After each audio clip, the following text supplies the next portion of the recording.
Tonight, getting building again. Those delays will have real consequences. Cambridge and Kitchener make new decisions for developments to resume. And ultimately will help us adjust to a very challenging situation regarding our regions and our city's water supply. Amid the ongoing water capacity problem. How AI got Anna Mays. Panic. Panic is what I was thinking. How could this information be so wrong? A beloved community fixture falls victim. When you don't have a human in the loop and there's information that's being scraped and being processed, there is a very real possibility that errors can happen. To the downfalls of tech. Plus, swimming on steel. With this kind of pool, while it initially may feel a little differently when you first step into the pool. Kitchener taking a plunge with a new type of pool. This really is the way of the future. For a massive new recreation complex.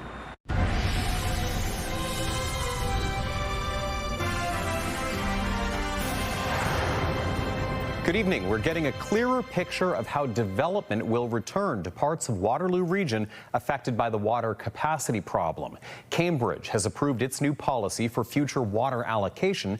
Kitchener now knows what projects will proceed first once its new capacity starts flowing. As CTV's Colton Weens tells us, industry experts welcome the change, but say they'll be watching closely to make sure there aren't delays. Moving us in a direction that is more transparent, more effective. Cambridge City Councillors have given the green light to a water allocation policy, prioritizing development projects based on community benefit and long-term planning objectives once the region releases newly approved water flow for the northwestern part of the city later this year. The city will allow staff to decide what goes forward instead of consulting council on every project, something developers were pushing for to avoid political influence. As a result of the decision, obviously we're working through a number of projects for both a high-rise project and a large master plan greenfield subdivision. So this certainty both in the Cambridge area and in Kitchener and overall in the region definitely helps. Joseph Pupalo has plans for a greenfield project in Cambridge and a high-rise in Kitchener and says this step is the certainty the industry has been waiting for. We're starting to see projects starting to move forward, but as you can imagine, it takes a while for projects to redeploy. Pupalo says since the water capacity issue shut down new development in areas covered by the Mannheim service area, many local trades have had to go outside Waterloo Region just to keep working. Some trades we hear going as far as Windsor or up to Sudbury in order to find work. The city of Kitchener has announced the first set of projects that will proceed when its additional water flow arrives, providing housing for more than 7,100 people and 40,000 square feet of employment and commercial space. A 60-unit partnership with Habitat for Humanity on Holborn Court, a 34-unit transitional housing project for newcomers on Wellington Street North, and a combination fire station and rental unit development downtown. We want to make sure that priority one projects could move forward, and those are ones that involve affordable and supportive housing. Those that are delivered in partnership with another order of government. As we look, for the balance of the year, there is water capacity that is available for other projects in Category 3 or Priority 3 as an example, and staff will be working through applications as they receive them. As long as the region delivers on projects meant to permanently increase water capacity, Verbanovic believes by the first quarter of next year the city should be in a good position for approving development proposals that are made. In the meantime, he awaits the findings of a report on how the water capacity issue happened in hopes of preventing something like it from ever happening again. It's probably best to let that work be completed and see what the recommendations are, because part of me might argue that this could have been handled in a different way. Colton Weens, CTV News, Kitchener. Time for a first look at the weather. Let's head over to Ashley Bacon in studio. The biggest difference today, of course, the temperature.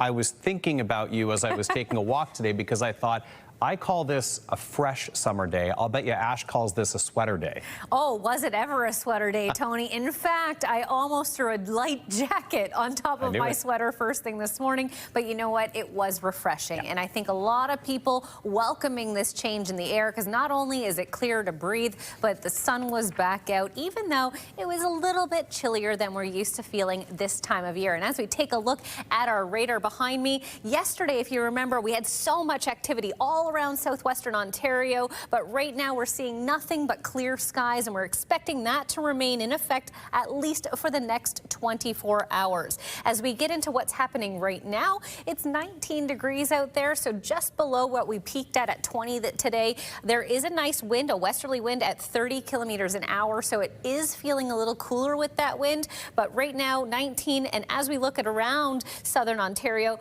really around that low mid 20 range, Tony, and it's going to continue to feel cool through the overnight hours, but the good news is the sun is back tomorrow and temperatures are on the rise. We like that. Okay, we'll get the rest of the story from you shortly. Thanks, Ash. We have some new details on a tense 8-hour search in Perth County that began on Monday night.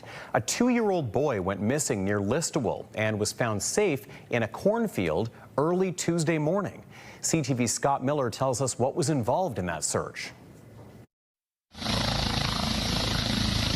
It was all hands on deck when the OPP got a 911 call that a 2-year-old boy had wandered away from his Perth County home and was missing. Immediately, we had a pretty good response. ERT was dispatched, our K9 officers, Guardian 2, which is our helicopter, and then several drones too. Shortly after 6 o'clock on Monday night, resources from the OPP, North Perth Fire Department, Perth County EMS, and Huron Area Search and Rescue Team converged on the village of Trowbridge near Listowel. They were searching for a 2-year-old boy who had wandered away from his home and was thought to be lost in a nearby cornfield. Members of the public also offered to help search. Sometimes that could actually interfere with what we're trying to do, and if we see someone in a field, we may mistake them for the child and have to divert resources to that. So I get everyone's heart was in the right place with wanting to help out, but it was a very organized approach with how we were looking for this child.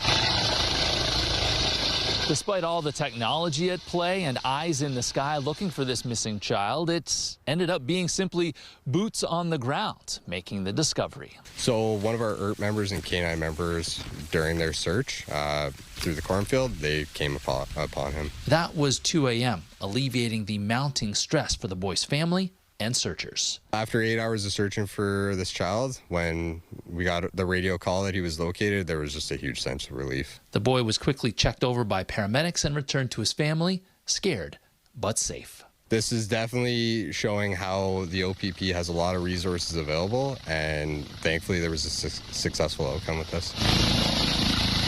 In Trowbridge, Scott Miller, CTV News.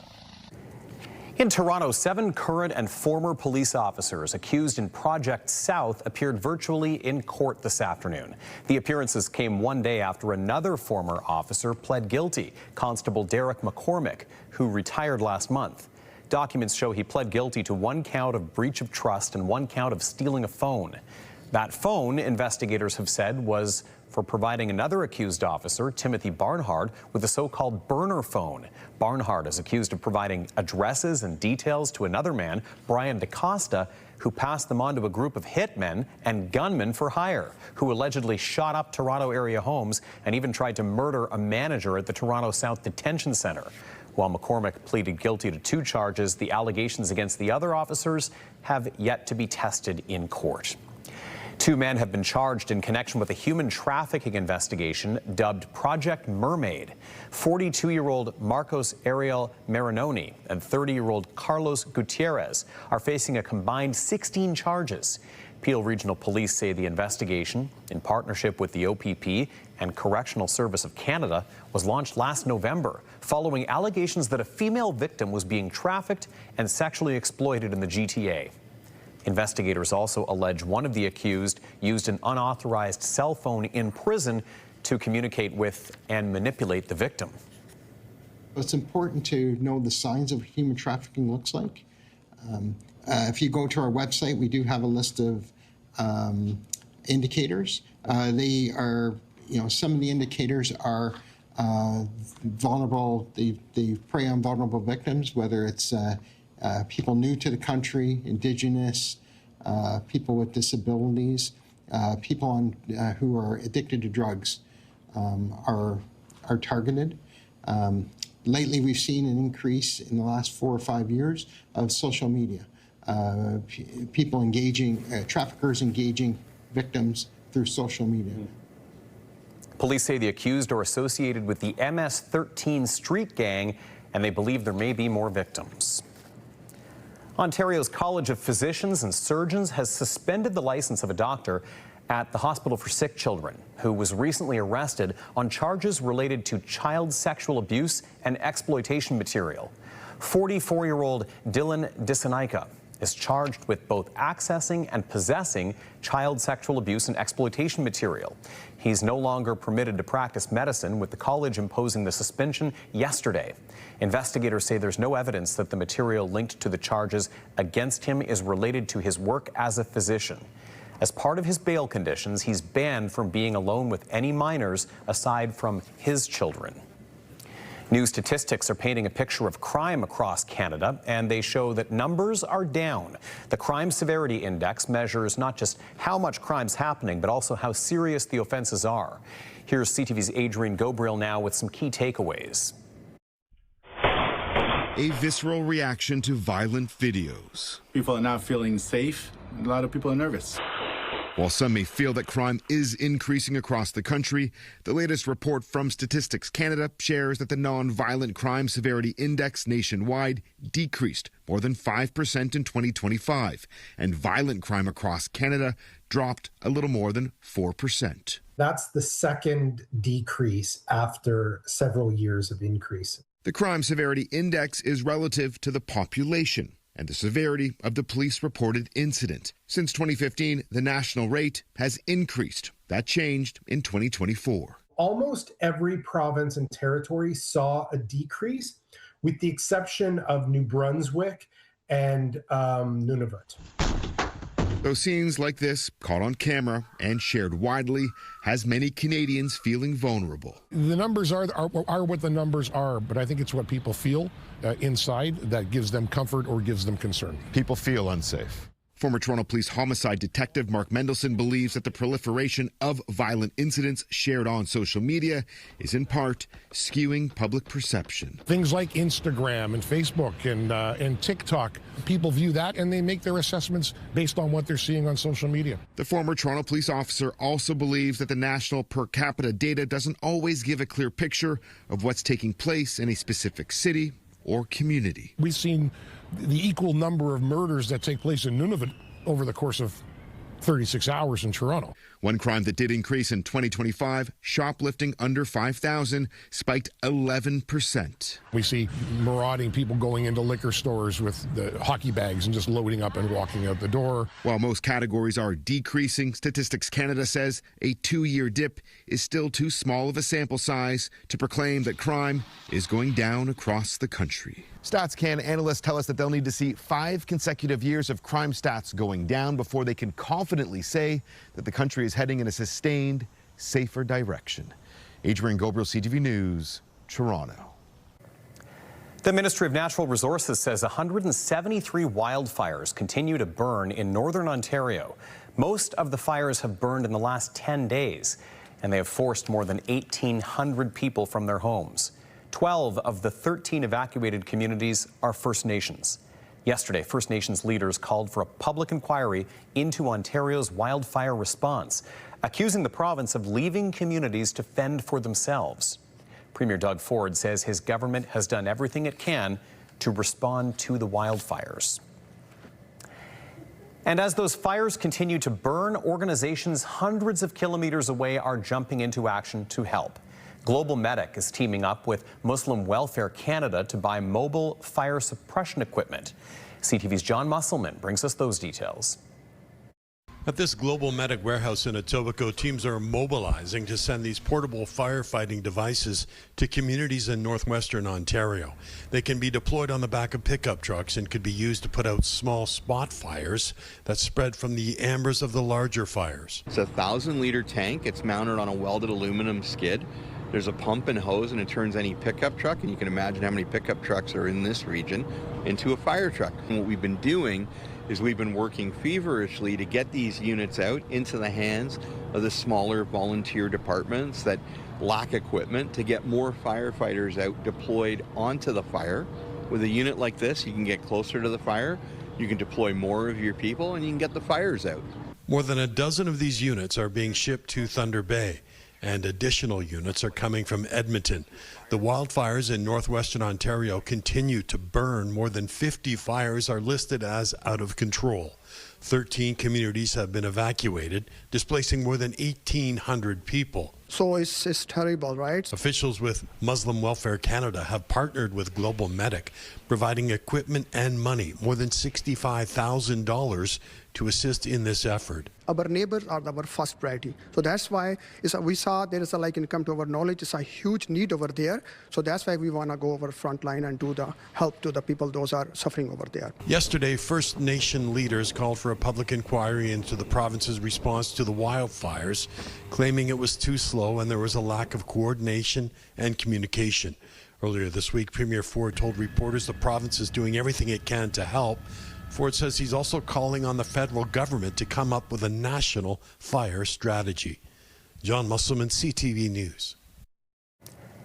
Even in the heart of Mennonite country, you can't escape the impacts of artificial intelligence. This week, Anna Mae's restaurant in Millbank was alarmed to see Google's AI results telling people they were closing for good on July 31st. They, of course, are not closing. And as we learned from CTV's Jeff Pickle, sometimes artificial intelligence is not intelligent enough. But like that, you know what I mean? Like how confusing that is? It was a heart-stopping moment for Anna Mae's owner, Amanda Herford. Panic. Panic is what I was thinking. How could this information be so wrong? A friend sharing a Google search results describing the upcoming closure of her restaurant. Anna Mae's Bakery and Restaurant in Millbank, Ontario, officially closed on July 31st, 2026. The beloved long-running establishment, famous for its roasted chicken and homemade pies. The problem started a week before when another Anna Mae's in Illinois announced their closure. But she says the search results at that time were clear it was a different store. If you actually looked up our name or our website or anything, it came up normal, it came up fine, everything looked as is, it said nothing about us closing. That changed over the weekend when the Google AI results gave very specific information that Anna Mae's in Millbank was closing. Herford says people started calling, asking if they were shutting down. So that's when I got very concerned, thinking this misinformation can ruin a business and perceptions of people and like spread false information very quickly. According to experts, this type of mistake is common. When you don't have a human in the loop and there's information that's being scraped and being processed, there is a very real possibility that errors can happen. While Anna Mae's mix-up appears to be an innocent mistake, sometimes the intentions can be nefarious. And AI has made it really easy for scammers to replicate websites. So what a lot of people are seeing now is deals that are just too good to be true. Stores shutting down, liquidation sale. Herford says thankfully the problem was resolved quickly through the Google chatbot. I just decided to put into the messages saying, hi, we are the owners, we are not closing. I think you have us confused with the Anna Mae's in Illinois that is closing. And then it wrote back and said, oh yes, I can see how this could be detrimental and we will get this fixed in our research right away. Herford says she worries about the potential impact of this AI mix-up. It was just a terrible thing to know that all your hard work can be undermined in such a short period of time by a confusing AI message. For those worried about misinformation, experts say don't believe the first thing that pops up on the internet. If it says that a store is shutting down or if a deal is too good to be true or there's information that just catches you by surprise, sometimes go old school. Pick up the phone, call the company, call the organization, and just validate and verify the information. We reached out to Google but did not receive comment by airtime. Jeff Pickle, CTV News, Millbank. A reminder to start your day with the CTV Kitchener newsletter. Local content from our newsroom right to your inbox every morning. A look at the day's top news stories. We've got the latest weather forecast and some must-see videos All of it over in the newsletter. You can sign up at ctvnewskitchener.ca. What happened to the belugas shipped away from Marineland this week? Just ahead, we have an update on the ongoing plan to bring the animals to new homes. Well, if you're headed out through the overnight hours tonight, you might want to bring a jacket with you. Temperatures expected to dip down to 10 degrees. How long will this mini cold snap last? I'll have those details coming up.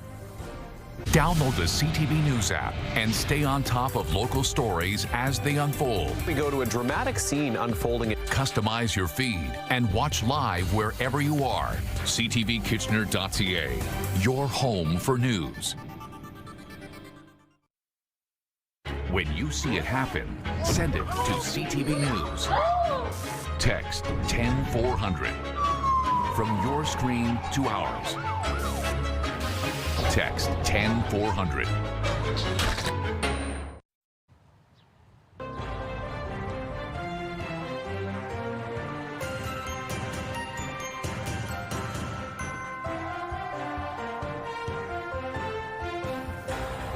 Concrete and tile have long been the standard for public swimming pools, but the City of Kitchener is diving into something different. The new Cowan Recreation Centre at RBJ Schlegel Park will feature 2 pools made using stainless steel. CTV's Alexandra Hollick has more on the project and how it's already making a splash.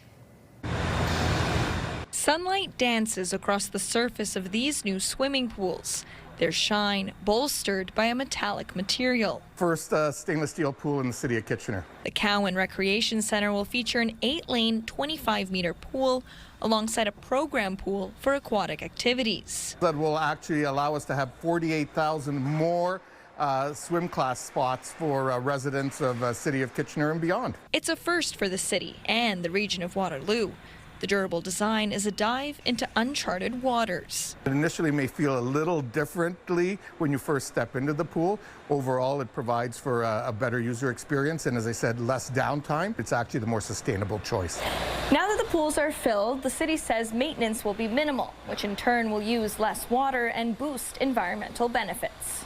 There's less chemicals that are required, it holds the temperature better, and there's less potential for operational impacts. Mayor Barry Verbanovic says any repairs can be done without draining the pool. If there was ever anything that needed to be adjusted on the stainless steel, it's welding that can happen underwater. As for the project's price tag and timeline, the city says it's floating along. It's in fact on time and on budget and something we're very excited about. As excitement builds, so does the rest of the rec center. While an official opening date has yet to be announced, the plan is to welcome the public before the end of this year.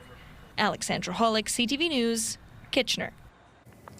6 belugas from Marineland are now settling into their new homes in the United States. 4 of the whales are getting used to life at Chicago's Shed Aquarium.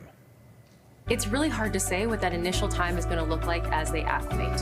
We are going to follow each individual's lead at their pace as they get used to their new social groupings and new surroundings. The belugas arrived at the aquarium yesterday. For now, staff are staying with the whales 24/7 to monitor them and to provide the attention and nutrition that they need. The 2 other belugas went to SeaWorld in San Antonio. The remaining whales from the shuttered Ontario Marine Park are expected to be taken in by aquariums in Georgia, San Diego, and in Valencia in Spain. Well, here's a live look outside right now at Uptown Waterloo, Caroline Street and Willis Way to be specific. Pretty breezy out there tonight, and it's been a fresh, cool breeze all throughout the day today, but boy, was it nice to enjoy that sunshine, that combination of warm and fresh. How long is it going to be with us? Ashley's here with our long-range forecast in just a few minutes. Also coming up, checking source material. How much the buzz around the film The Odyssey has inspired people to check out the original story. And from a celebration of friendship to a solo affair, how plans have changed for the opening of a new international bridge between Ontario and Michigan later this week.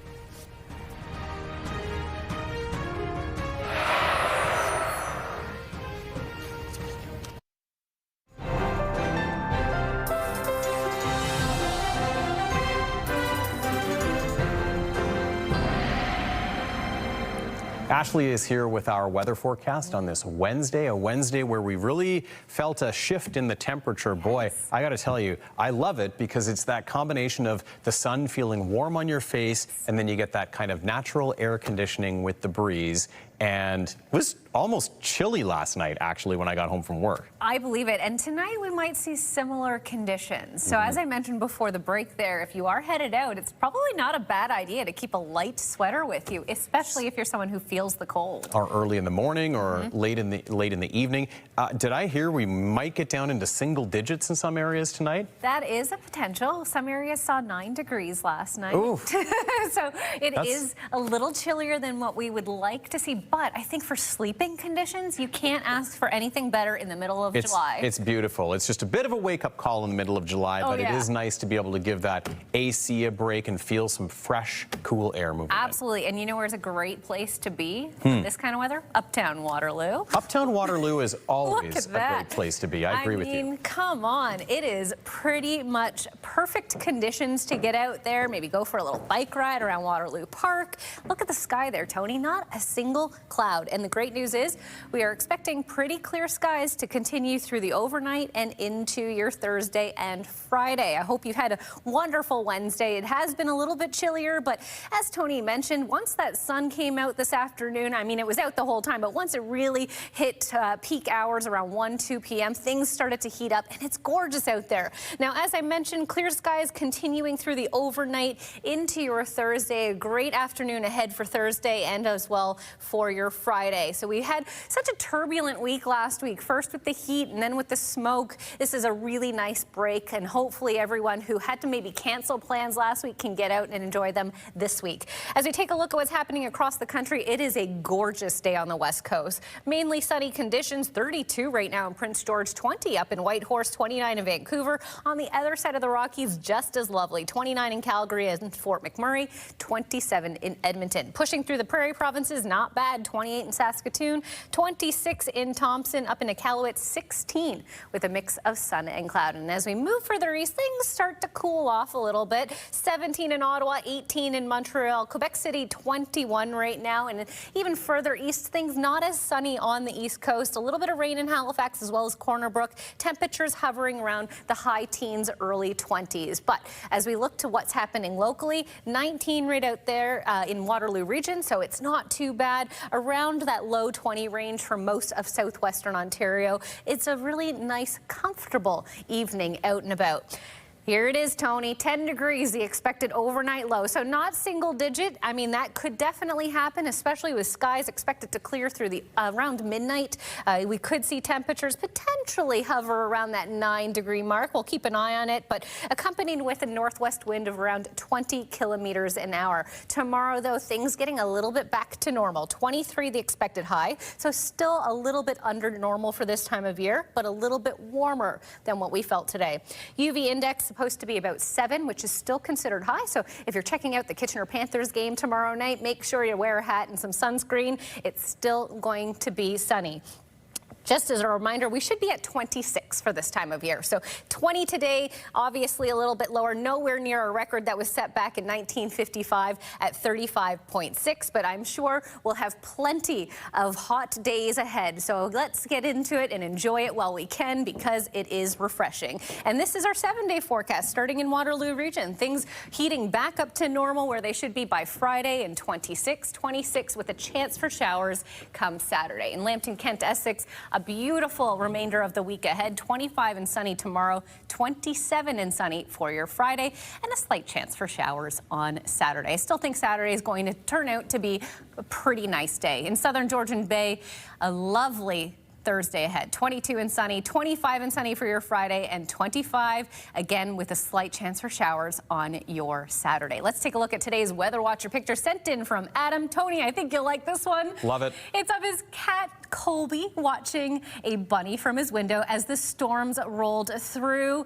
I don't know who's more envious of who, the bunny wanting to get away from the storms or the cat wanting to get to the bunny. I think Colby is saying, you be careful out there. This is my deck. Yes. He's asserting his territory. Absolutely. What a great shot. Thanks for sharing, Adam. Keep the cat pics coming in. You'll never hear any complaints from me. Thanks, Ash. Thank you.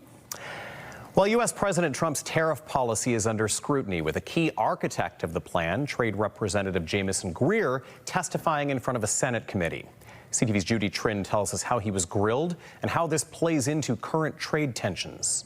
The general in Donald Trump's trade war, Jamieson Greer, was grilled on why he was using a 1930 law to put new 50% tariffs on Canada. Nobody, not even Herbert Hoover, used this provision before, but Donald Trump dug up a zombie law to make things even more expensive for Americans. The U.S. Trade Representative justified the actions. We're fighting against a ban on American liquor on shelves. We're fighting against hard caps on export of American cars. So we've never banned Canadian products. We've never done that kind of thing, but we're fighting against caps on American cheese. The senators responded with a barrage of examples of the pain Trump's policies were causing. They say last year, costs for the average American family went up by $1,700 and tourism plunged. Number one, our tourism is down about 40%. A lot of that has to do with the rhetoric that the president has used, and I don't hold you responsible for that.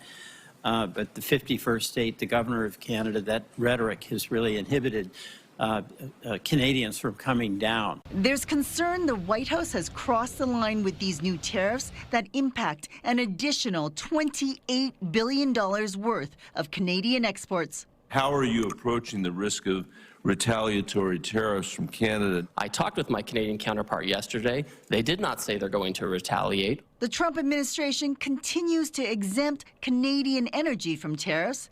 That's also where they're the most vulnerable. I mean, it's, the truth is, if Canada wanted to, you could shut down our electricity in New England and cripple oil and gas. Prime Minister Mark Carney has not ruled out retaliation.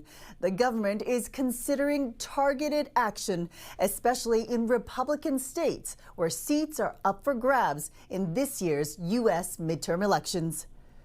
Judy Trinh, CTV News, Ottawa. The tariff war has dampened Friday's opening of the Gordie Howe Bridge linking Windsor and Detroit. It was supposed to be a celebration of friendship. Instead, the U.S. delegation is no longer invited. And now we know what Canada gave up to get the bridge to open up. Here's CTV's Mike LeCouture. The long-awaited Gordie Howe Bridge will open to traffic July 27th, and the agreement paving the way for that to happen has finally been made public. It says Canada will share 50% of net bridge and crossing-related revenues with the U.S. for the first 15 years.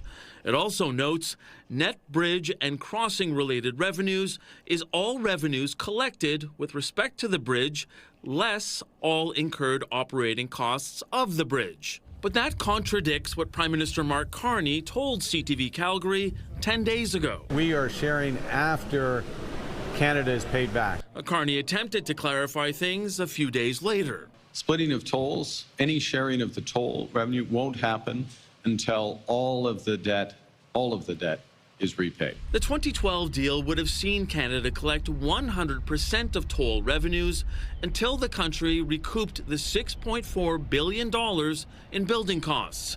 Carney's shifting message drew criticism from the Conservatives. It's hard for me to believe that him and his finance minister did not know what they were saying at the time, hoping that scrutiny would erode and that ultimately they'd be able to escape the day. The industry minister deferred specific questions on the bridge deal to the Prime Minister. And I think it is important to be able to work on the stability of the relationship between Canada and U.S., including when it comes to the Gordie Howe Bridge. The president of the Detroit Regional Chamber also underscored the importance of the new span. It helps accelerate commerce and business opportunities on both sides of the border, particularly for the province of Ontario and the state of Michigan. Friday's bridge opening event was supposed to include U.S. Commerce Secretary Howard Lutnick and Ambassador Pete Hoekstra. But a senior Canadian government source tells CTV News the event will now be a Canadian-only celebration. Mike LeCouture, CTV News, Ottawa. Fly fishing from Fergus to the world. Just ahead, CTV's Karis Map meets a local enthusiast who's getting international attention for making the sport more reachable.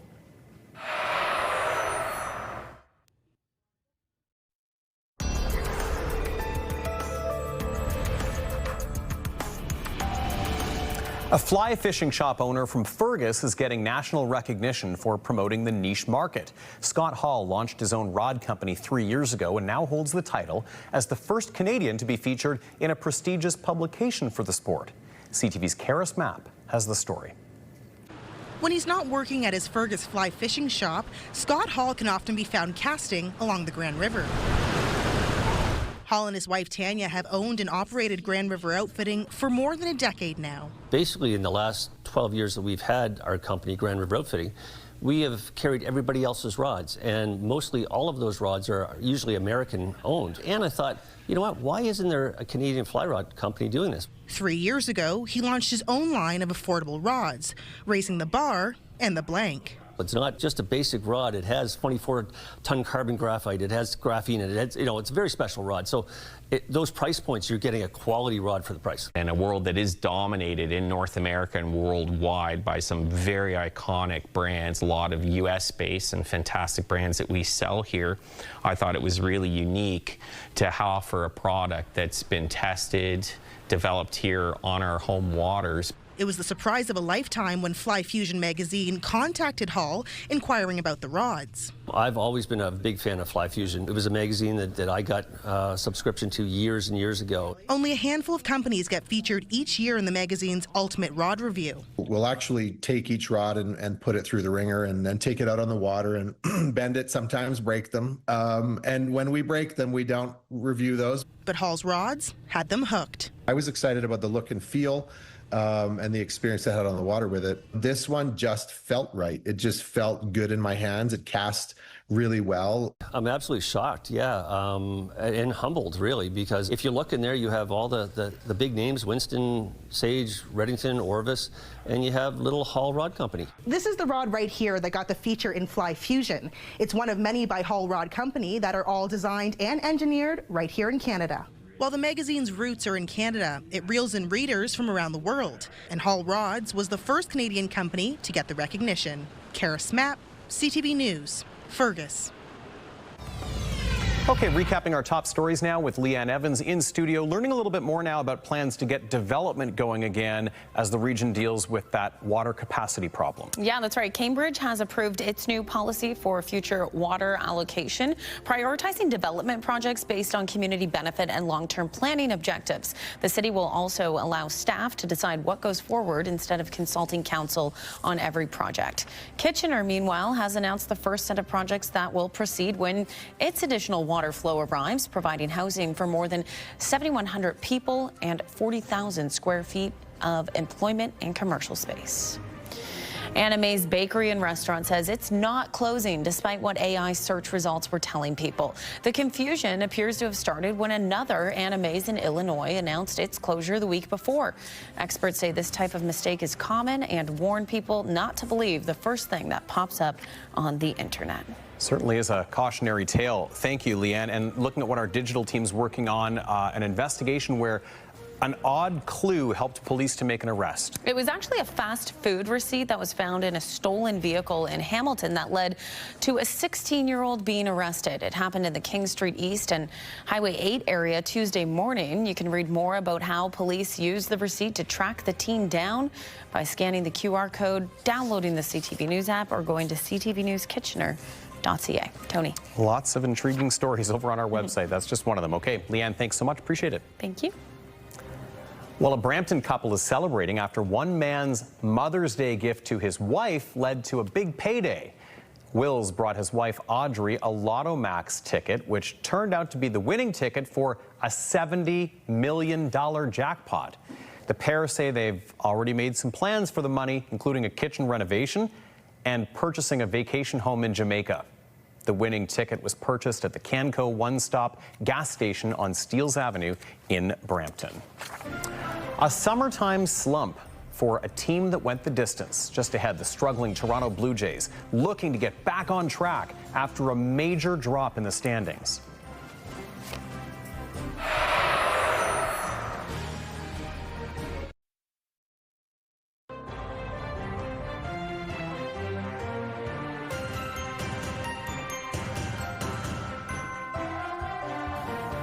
Well, the Toronto Blue Jays are sitting 6 games out of the final playoff spot, and they'll look to avoid a 4th straight loss when they continue their series with the Tampa Bay Rays tonight. Off the end of the bat, down the right field line, and it's dropping in for a base hit. And the Rays have an early 2-0 lead. The Rays took a 3-0 lead in the first inning last night and then continued scoring from there. The Jays gave up 21 hits as they were beaten 12-2. The teams will square off again just after 7 tonight. Meanwhile, as the Jays continue to tumble down the standings and Major League Baseball's August 3rd trade deadline gets closer, rumors are swirling and fans are running out of patience. CTV's Rahim Ladani has more. Much like a dark cloud, this Blue Jay season is hanging over their fans. Other than pitching, hitting, managing, everything is great. The Jays suffered their 6th loss in 7 games on Tuesday. It's a dramatic drop from their 2025 World Series run, which captivated the baseball world and the entire country. But this season, the team has scored the fewest runs in the entire league and sit last in their division. There's no secret this is not going to be It's not going to be easy. This is going to be hard. Jays management now have a decision to make. Do they continue to chase the slim hope of trying to sneak into a final wild card spot, or do they admit the lost season and sell off some of their assets before the August 3rd trade deadline? Maybe if they can find a player that's on a longer-term deal that they can bring in for the next season and maybe a couple to come. This team wants to be a competitive team, so they're going to make moves that help them not only for what would be the remainder of this year, even though it probably won't turn out to be a playoff run, but also reloading for seasons to come. The Jays have a number of players on expiring contracts who would be valuable to playoff-bound teams. The likes of Dalton Varsho, George Springer, Shane Bieber, and ace Kevin Gausman. I'm not going to think about that too much because I'm a Blue Jay right now, and the focus is this team and this room and those guys. And so, that's where my mind's at right now. But yeah, that is kind of crazy to think about. Many Jays fans feel it's time to move on. It's time to start selling, I think. Get a bunch of young people. Maybe they can grow up and be something. But others are holding out hope. If they start winning a lot and get back on a streak, then maybe. I think they all need to get playing as a team, become united, and just, give it that old Blue Jays go. Believing the Jays can still swing some late season heroics. Rahim Ladani, CTV News. Okay, well, we have some other baseball to look forward to tomorrow at Jack Couch Park with the Panthers. Ash hoping for good weather for that one tomorrow night. That's right, Tony. I mean, they got smoked out last week, and good news is it looks like it's going to be a beautiful night at the ballpark tomorrow. CTV's Karis Map is expected to be there. I'll have details on what we're waking up to after this. Coming up on CTV tonight, start your night off with E-Talk at 7, followed by The Big Bang Theory, MasterChef at 8, The Rainmaker at 9, and cap your night off with The Borderline at 10. Tonight, under fire over Trump's tariffs. We're fighting against a ban on American liquor on shelves. Why the U.S. trade chief defended the plan and what his testimony revealed about negotiations with Canada. Later on CTV National News and watch on Crave. KW's Bounce 99.5 has the music you just can't quit. Listen all summer for your chance to win. Turn the lights off, carry me home. With Bounce to your backyard.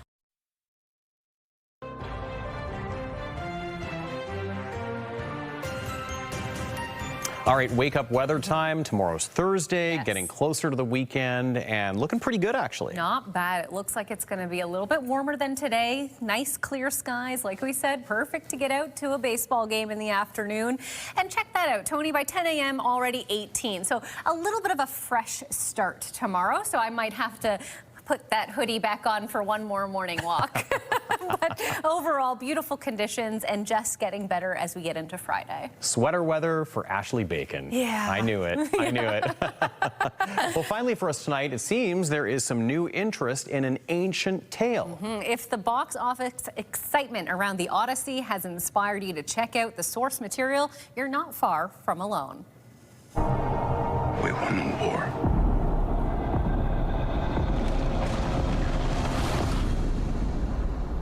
Help me go home. While the latest version of Homer's epic takes over movie theaters, Variety reports it's also driving a surge in book sales. Figures from Circana BookScan show purchases of all versions of the nearly 3,000-year-old tale are up 76% this year. Yeah, and Spotify says audiobook streams of the Odyssey are up roughly 680% since last week's premiere.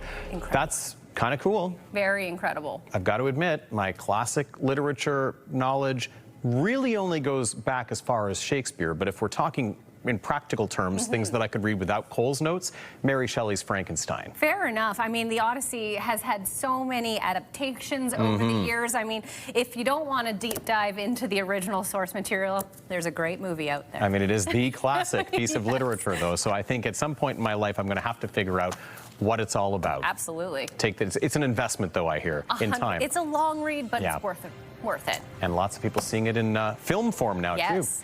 That does it for us tonight. Thanks so much for watching. We will be back here at 11:30 right after the CTV National News. Have a good night.